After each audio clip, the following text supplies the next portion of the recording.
할렐루야. 옆에 분과 신앙 고백하겠습니다. 예수님은 그리스도 모든 문제 해결자입니다. 다시 인사합니다. 예수 그리스도를 깊이 생각합시다. 여러분, 기도 속에 아프리카 케냐 선교사역 은혜롭게 잘 마치고 또 건강하게 왔습니다. 감사를 드립니다. 선교 현장 가보면은 분명히 성경에서 말씀하신 제자들이 있다는 것을 알게 되고, 또 선교 현장에는 이 복음이 얼마나 시급한가라는 것을 많이 체험합니다. 우리는 여기서 마음껏 찬양하고 또 마음껏 누리고 있지만은 실제 선교 현장 가보면은 1950년대 우리 한국, 그리고 1960년대 모습을 그대로 보는 것 같습니다. 그러면서도 거기에도 하나님이 중요한 제자들을 예비해 놨다는 걸 알 수 있는데, 우리 이성봉 선교사님 순회 선교사로 케냐에 보냈는데, 가봐라 제자들이 있다 했는데 정말 거기에 가서 눈이 뜨여지는 것 같아요. 중국 선교사인데 세계의 중국인들은 너무나도 많이 흩어져 있습니다.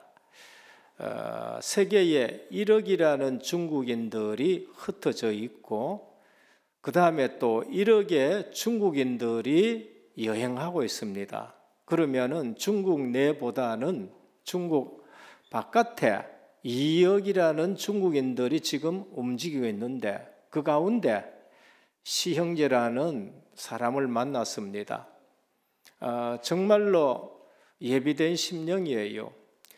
케냐에 오기 전에 다른 곳에서 이 복음을 듣고 케냐에 와가지고 자기가 다니는 교회에 얘기를 해도 도저히 안 먹히고, 그러다가 혼자 복음운동 하면서 외치다가 힘이 빠져가지고 있는데, 이성봉 선교사님 가가지고 복음을 전하는 게 눈이 퍼쩍 뜨이면서 이 복음 내가 예전에 들었던 복음이다.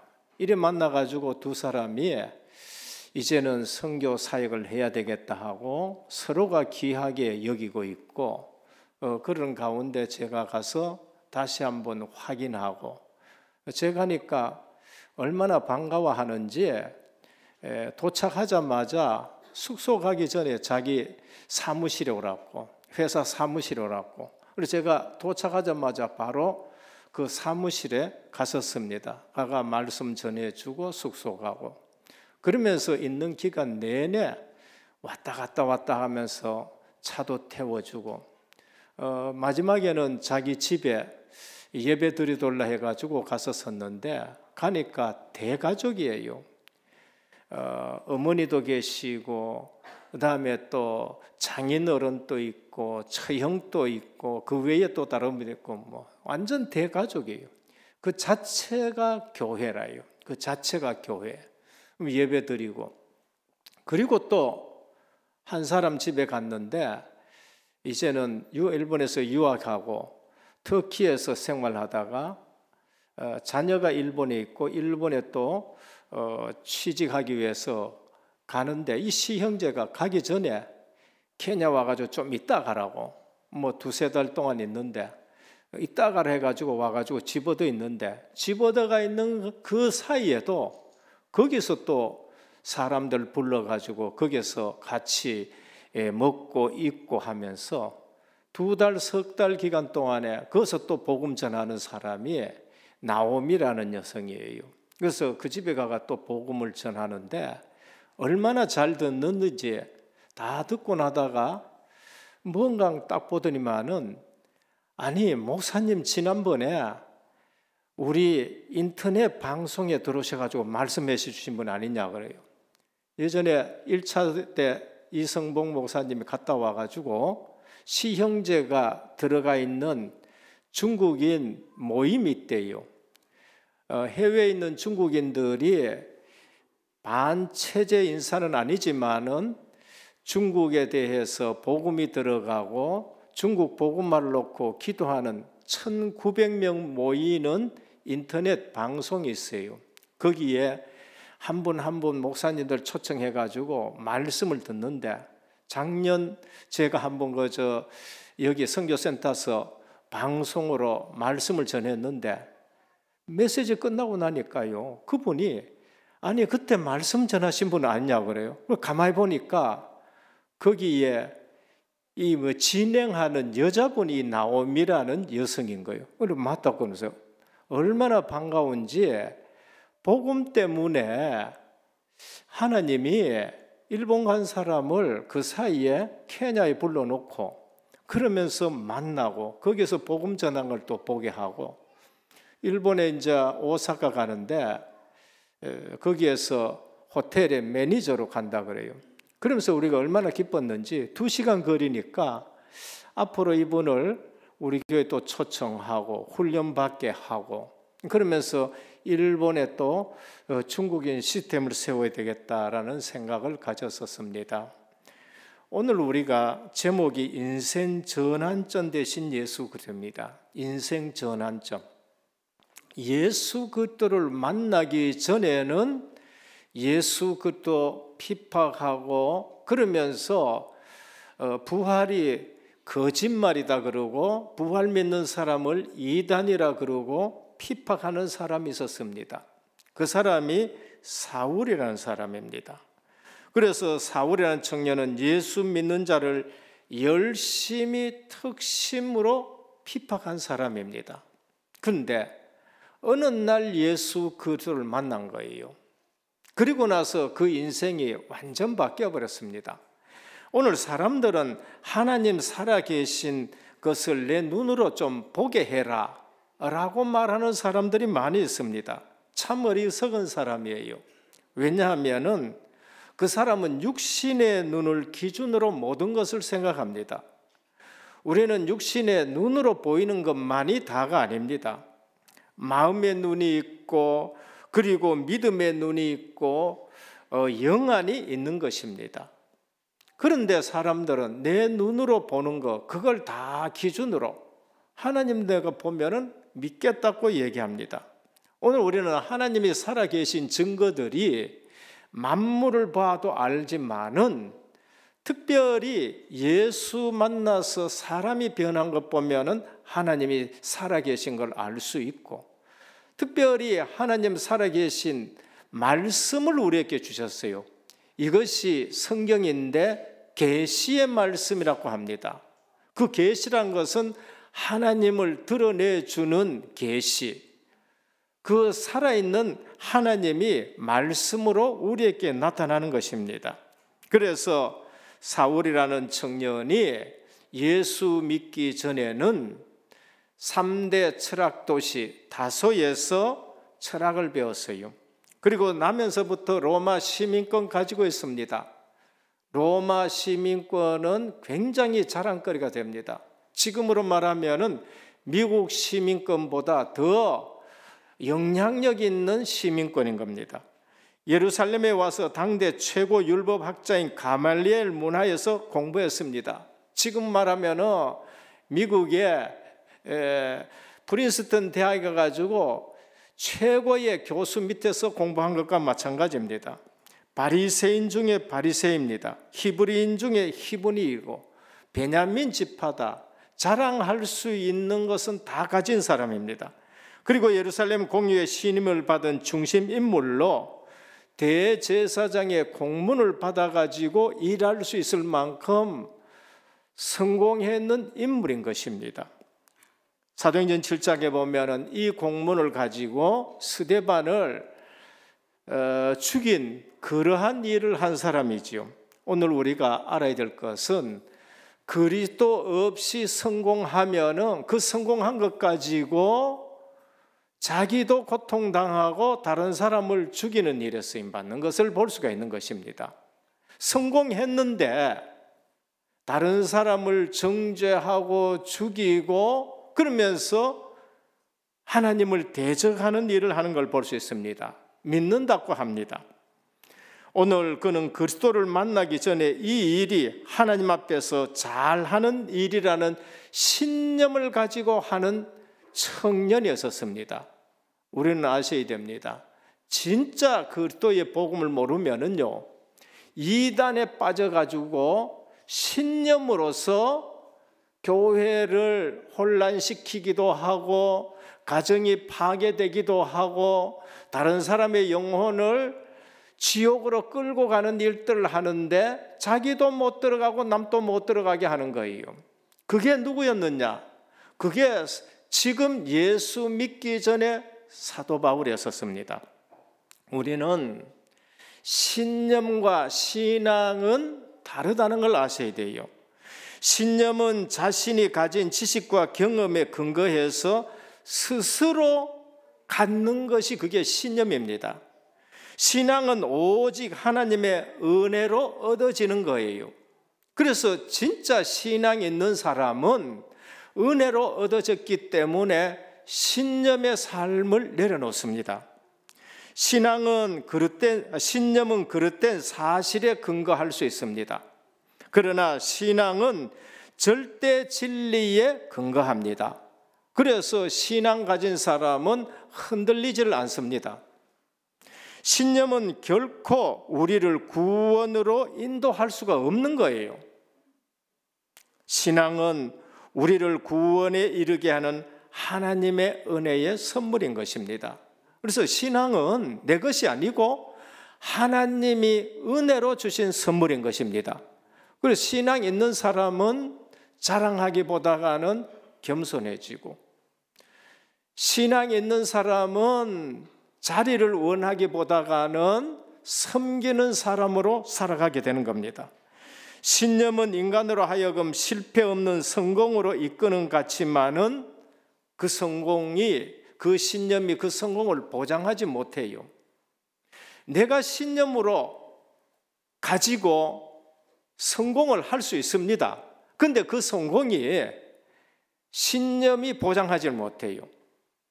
신앙은 진정으로 성공적인 인생을 살아가게 하는 것은 오직 신앙뿐인 줄 믿으시길 바랍니다. 신앙은 우리의 성공을 보장하기까지 합니다. 예를 든다면은 좀 거북스러운 예입니다만은 김재규 같은 분입니다. 그는 나는 하면 한다라고 얘기했습니다. 그게 신념입니다. 그런데 성공은 했어요. 근데 그 신념이 그 성공을 보장해 주지를 못합니다. 나폴레옹, 내 사전에는 불가능이 없다. 그건 자기의 신념이에요.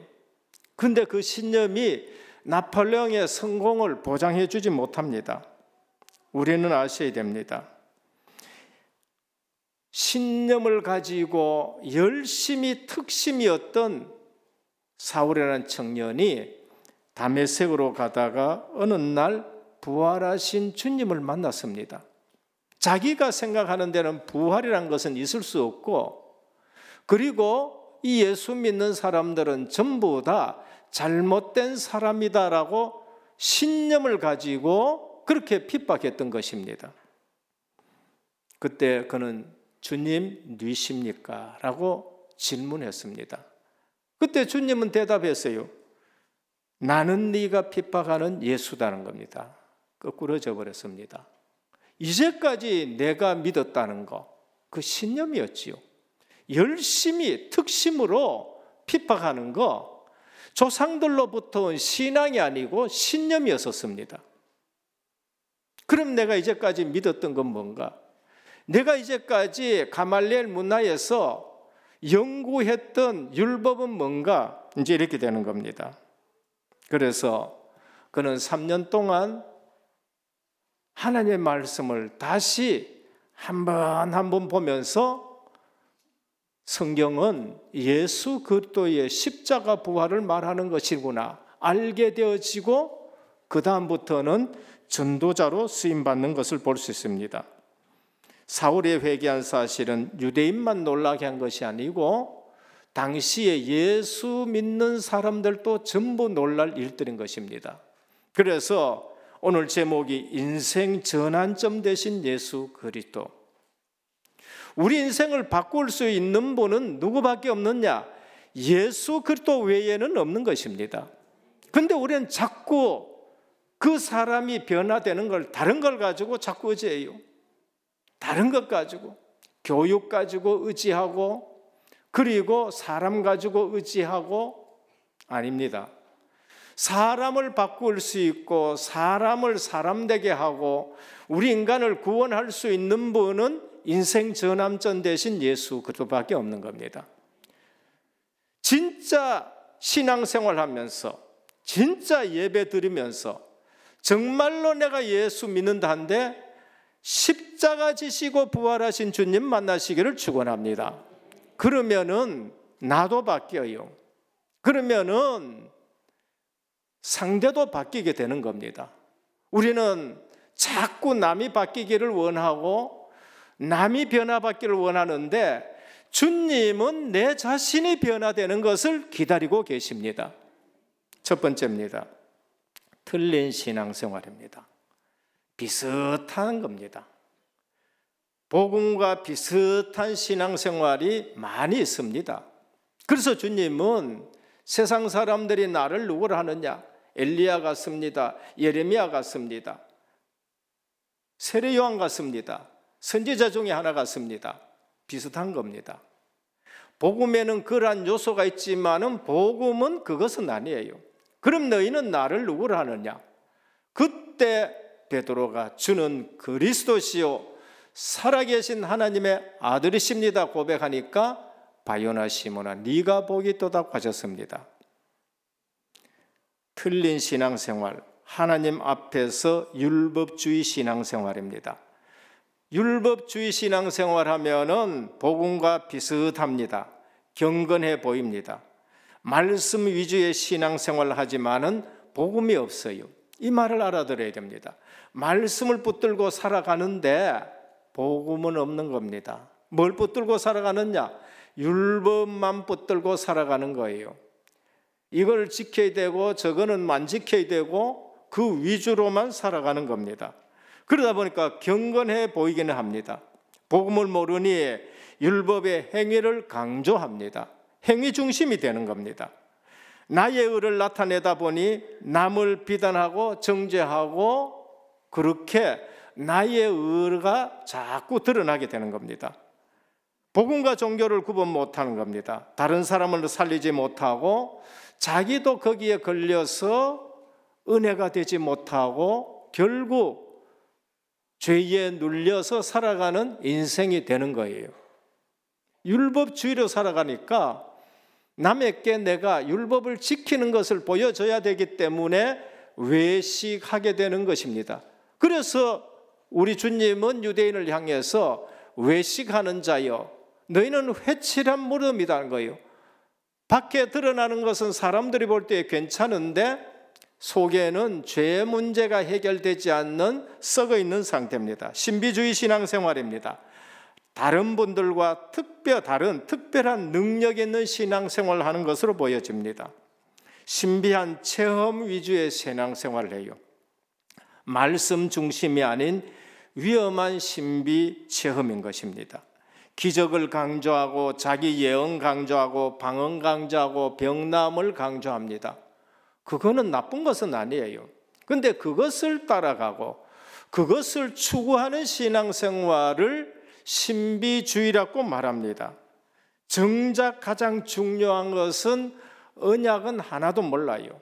열심히 기도하면서 뭔가 체험하고 보고 역사 일어나는 거 그걸 자꾸 추구합니다. 그러다 보니까 어느 것이 성령의 역사인지 어느 것이 마귀의 역사인지가 분간이 안 돼요. 왜? 말씀의 기준이 아니기 때문에, 복음이 기준이 아니기 때문에. 그래서 주님은 그것을 악한 세대라고 말씀했습니다. 주님의 사역 속에는 분명히 기적도 있고 역사도 일어났고 했지만은 그것만 보고 따라오는 사람, 주의 말씀은 놓치고 기적만 보고 따라오는 세대를 악한 세대라고 주님은 말씀하셨어요.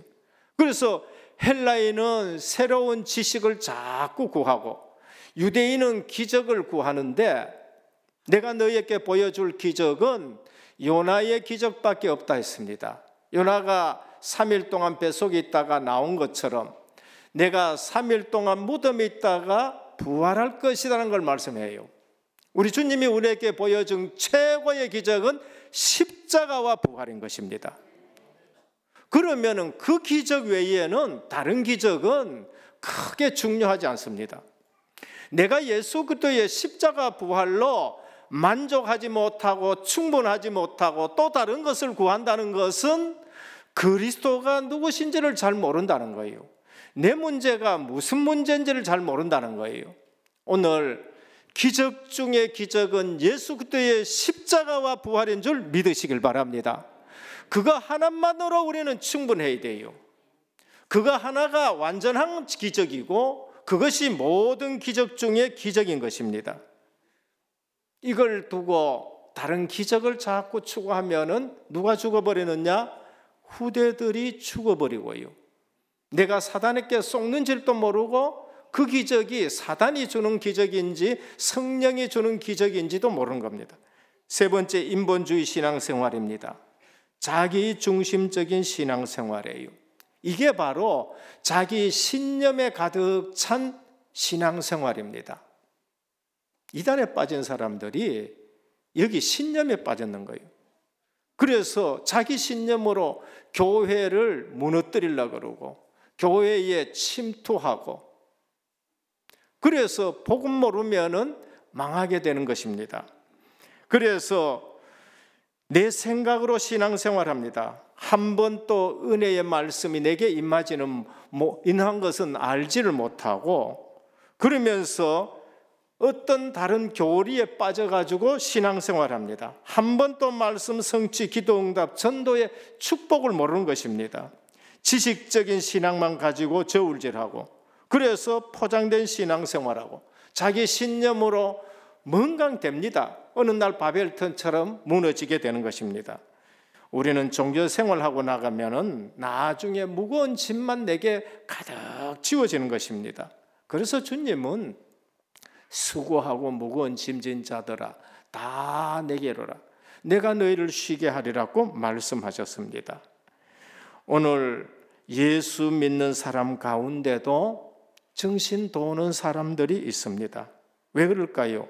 예수 믿는 것이 아니고 교회 다니면서 자기 신념으로 신앙생활을 하게 되는 겁니다. 특징이 뭔가? 굉장히 두려움이 많아요. 그리고 굉장히 염려가 많습니다. 그리고 굉장히 비판적입니다. 복음 깨달은 사람은 자기가 얼마나 어리석게 살아가는 것을 알고 나는 죄인입니다라고 그렇게 고백합니다. 로마서 7장 24절 25절입니다. 바울이 예수 그리스도를 만나고 나서 오호라 나는 공고한 사람이로다 그랬어요. 예수 믿고도 우리는 늘 죄 앞에 내가 공고한 사람이구나. 나는 마음으로는 하나님의 법을, 육신으로는 죄의 법을 자꾸 섬기는구나. 여기에 우리는 주님 앞에 무릎을 꿇어야 되는 것입니다. 복음 깨닫는 사람은 고린도전서 15장 10절에 그러나 내가 나된 것은 하나님의 은혜로 된 것이니 내게 주신 그의 은혜가 헛되지 아니하여 내가 모든 사도보다 더 많이 수고하였으나 내가 한 것이 아니요 오직 나와 함께 하신 하나님의 은혜로라 라고 말씀합니다. 이게 복음 깨달은 사람입니다. 복음 깨달은 사람은 이거는 은혜로 되어지는 거예요. 나의 나된 것은 은혜로. 디모데전서 1장 15절 사도 바울은 내가 많은 사도보다가 더 많은 일을 했지만은 나는 죄인 중에 괴수라 그렇게 말하는 걸 볼 수 있습니다. 둘째입니다. 그럼 우리는 어떻게 예수 그리스도를 믿나? 성경에 예언된 그리스도를 만나라. 성경에서 예언된 그리스도는 한 분밖에 뿐입니다. 오늘날 얼마나 내가 그리스도라 그러고 내가 성령이라고 그러고 하는 사람들이 많은지 모릅니다. 왜 거기에 미혹되느냐? 성경에서 말씀하신 그리스도가 아닌 것을 내 신념으로 자꾸 받아들이는 거예요. 사울이 부활하신 그들을 만난 순간에 큰 충격에 빠졌습니다. 무슨 충격이냐? 내가 믿는 믿음이 뭔가요? 내가 조상으로부터 신앙생활을 해왔는데 그럼 내가 믿는 하나님의 말씀은 뭐고 내가 붙든 율법은 뭐고? 충격인 거예요. 부활하신 그리스도가 거짓말인 줄 알았는데 정말 자기 앞에 나타났으니까 그러면 내가 이까지 시장 생활한 게 뭐냐는 거예요. 그래서 사도 바울은 아무도 누구에게도 의논하지 아니하고 어디로 가느냐? 아라비아로 갑니다. 갈라디아 1장 17절 18절입니다. 내가 혈육과 의논하지 아니하고 또 나보다 먼저 사도된 자들을 만나려고 예루살렘으로도 가지 아니하고 오직 아라비아로 갔다가 다시 다메섹으로 돌아갔노라. 그 후 3년 만에 내가 게바를 신방하려고 예루살렘에 올라갔다. 우리는 하나님의 은혜로 성경을 깨달아야 됩니다. 누구하고 의논하지 아니하고 자기는 성경을 가지고 3년 동안 다시 봅니다.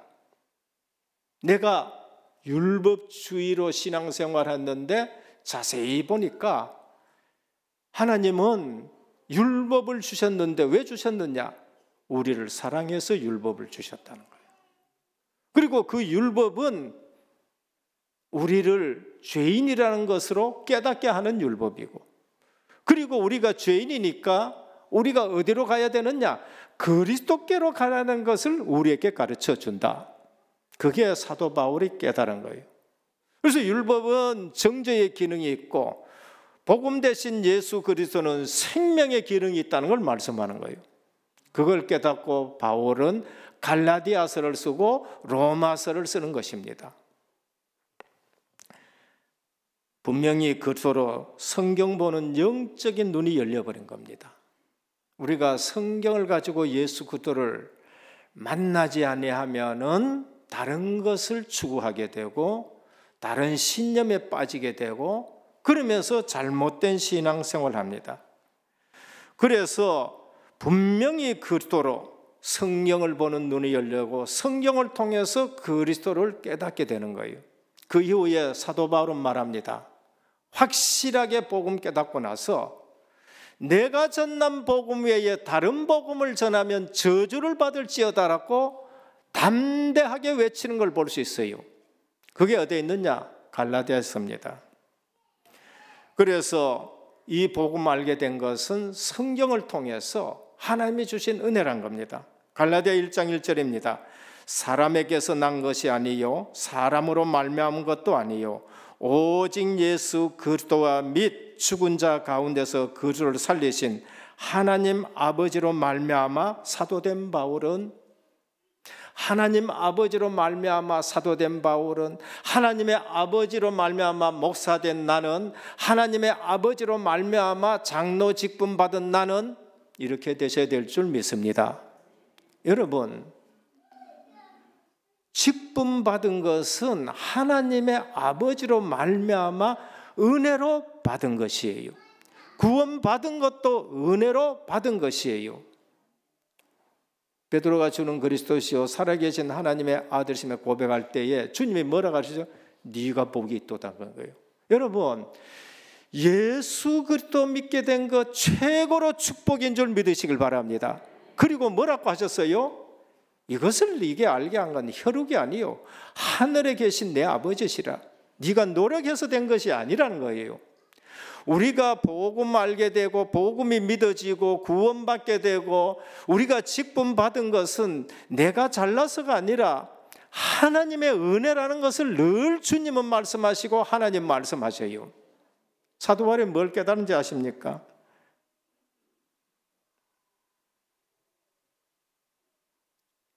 태중에 있을 때부터 하나님이 나를 택하셨다 그렇게 말씀하는 거예요.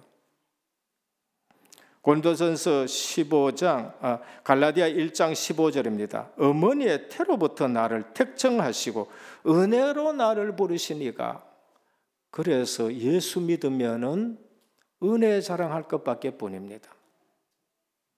고린도전서 15장 10절에 나의 나 된 것은 하나님의 은혜로 된 것이니 내게 주신 그의 은혜가 헛되지 아니하여 내가 모든 사도보다 더 많이 수고하였으나 내가 아니요 오직 나와 함께 하신 하나님의 은혜로라 그런 거예요. 그러니까 진짜 구원 아시는 분들은, 진짜 구원을 체험하신 분들은 다른 거 자랑하지 않습니다. 교회 와서 일절 다른 거 자랑하지 않습니다. 그래서 빌립보 4장 13절에 내게 능력 주시는 자에서 내가 모든 것을 할 수 있다 그래요. 내가 부한데도 처할 줄 알고, 내가 가난한데도 처할 줄 알고, 내가 배고픔과 배부름의 일체의 비결을 배웠는데 그리스도 안에서 모든 것을 할 수 있다고 말씀했습니다. 그 그리스도를 만나고 골로새 2장 3절에 보면 그 안에는 지혜와 지식과 모든 부하가 다 감추어져 있다는 겁니다. 그래서 올해 주신 말씀을 붙드시길 바랍니다.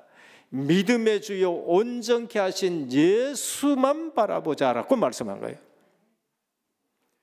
사울이 예수님 만나고 난 뒤에 절대 빼놓을 수 없는 두 번째 사건이 뭔가? 미션인 겁니다.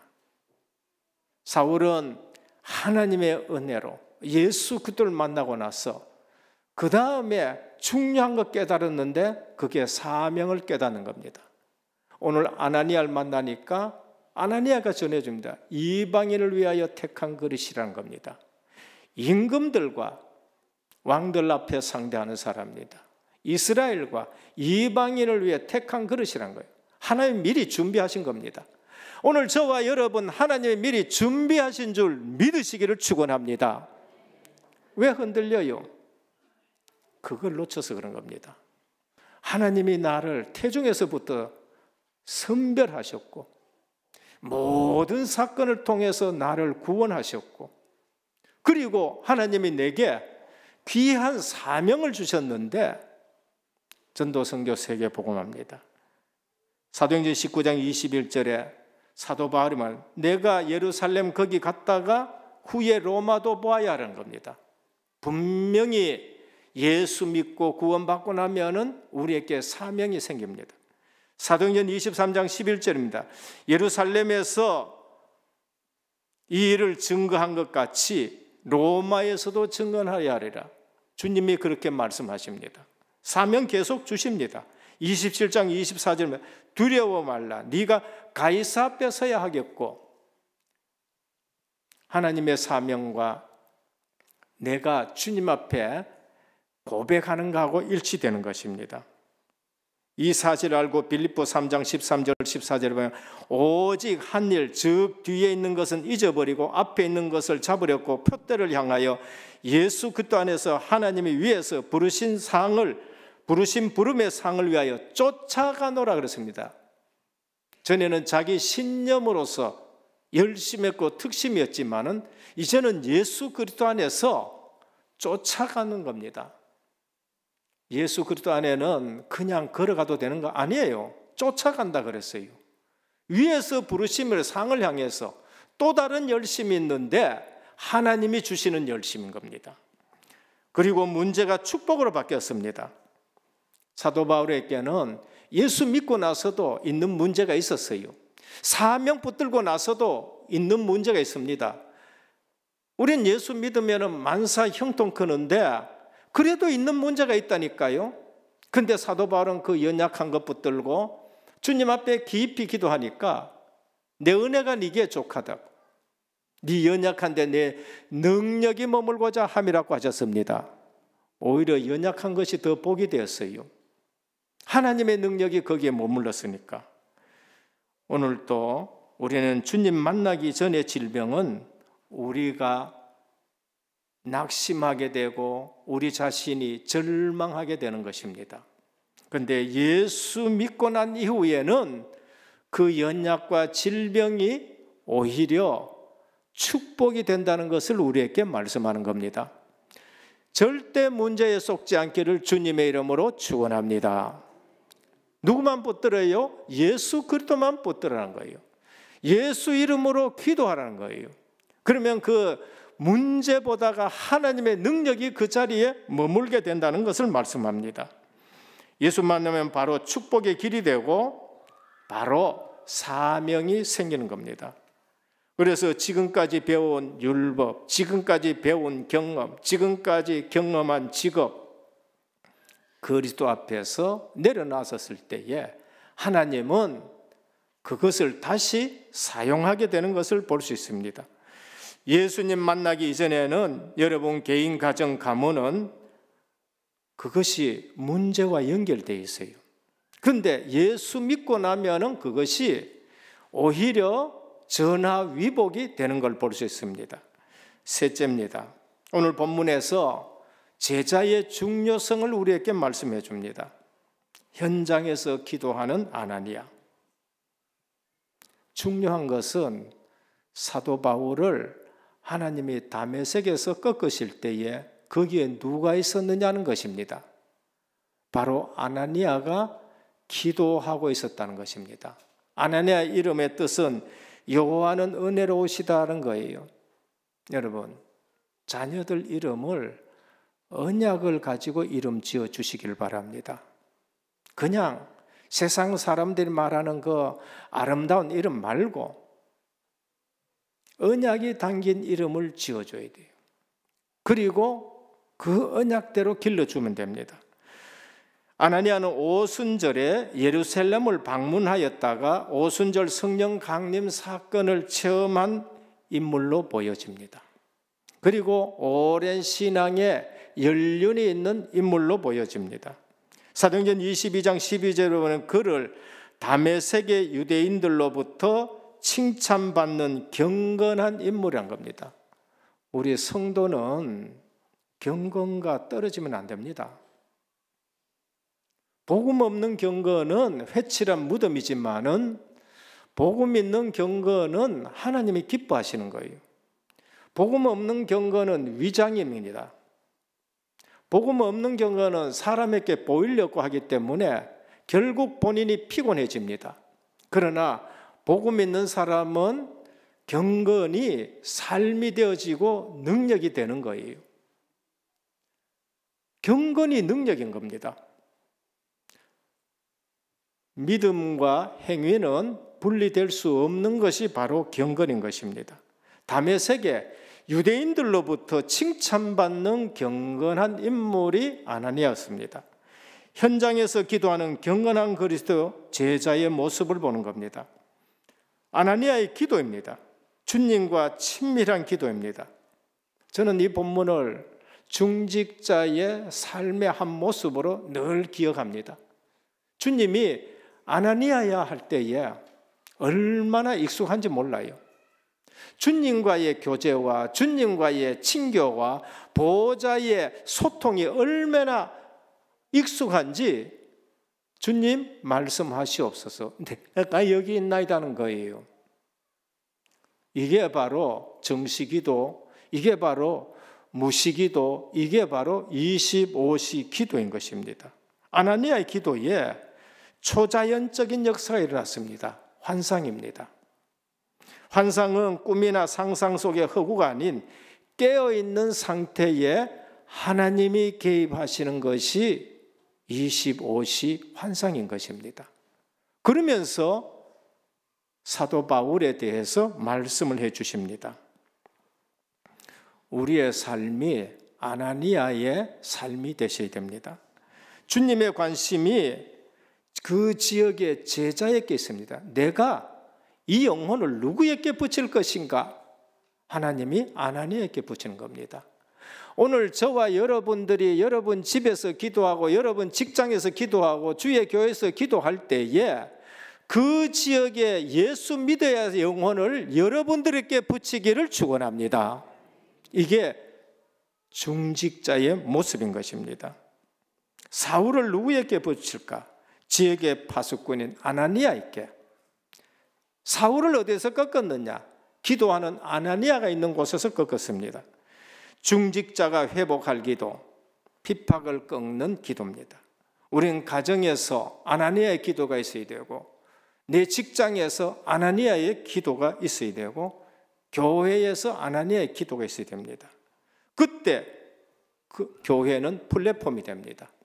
그때 우리 집은 플랫폼이 되고 그러면서 빛의 파수망대가 되고 그러면서 하나님의 보호자와 소통되어지는 안테나가 세워지는 것입니다. 결론입니다. 믿음의 주요 온전케 하시는 이인 예수를 바라보면은 고백이 달라집니다. 진짜 예수 만나보면은 고백이 달라집니다. 노예상을 한 악한 존 뉴턴이라는 사람이 있습니다. 노예상을 하니까 인간성이 얼마나 악한지 모릅니다. 근데 이분이 예수 그리스도를 만났어요. 그때 그는 내가 천국에 가서 주님 만날 때에 두 가지만 말하겠다. 그 첫 번째가 나는 죄인이옵니다 라고 말할 것이다.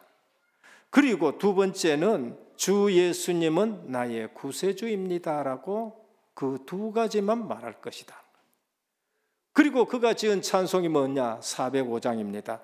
나 같은 죄인 살리신 주 은혜 놀라와. 이 찬송이 얼마나 유명해졌느냐?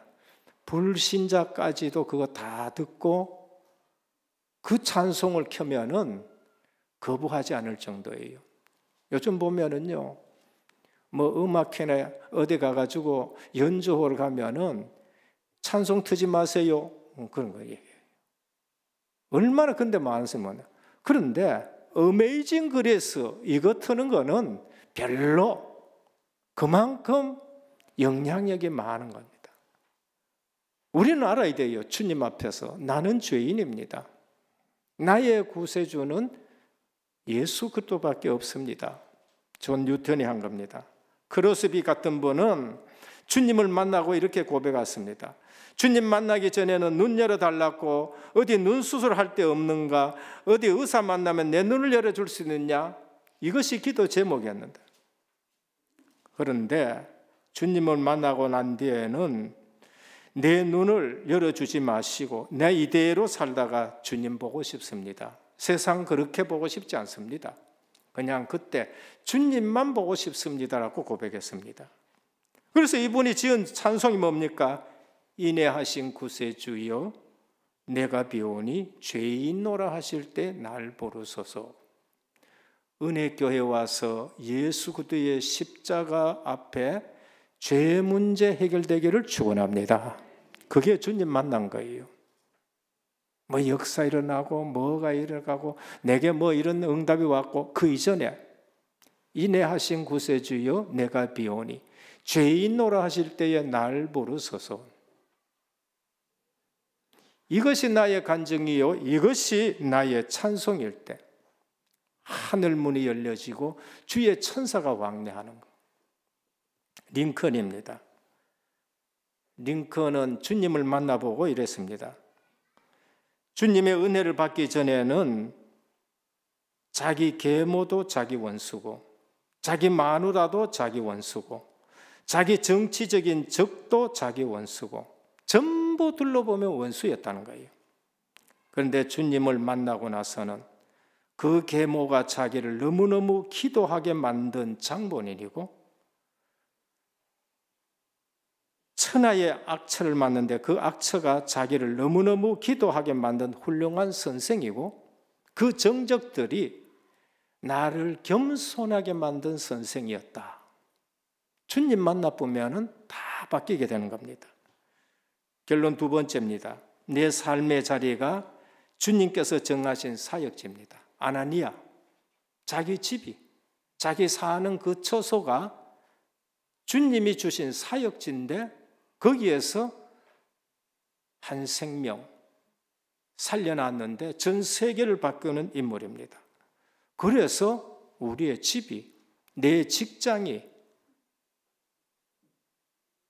그러면서 내 사는 곳이 플랫폼이 되셔야 되고 그리고 파수망대가 되어야 되고 워치타워가 되고 안테나가 되어야 됩니다. 마지막 세 번째입니다. 핍박자 속에 제자가 있다는 것을 우리가 기억해야 돼요.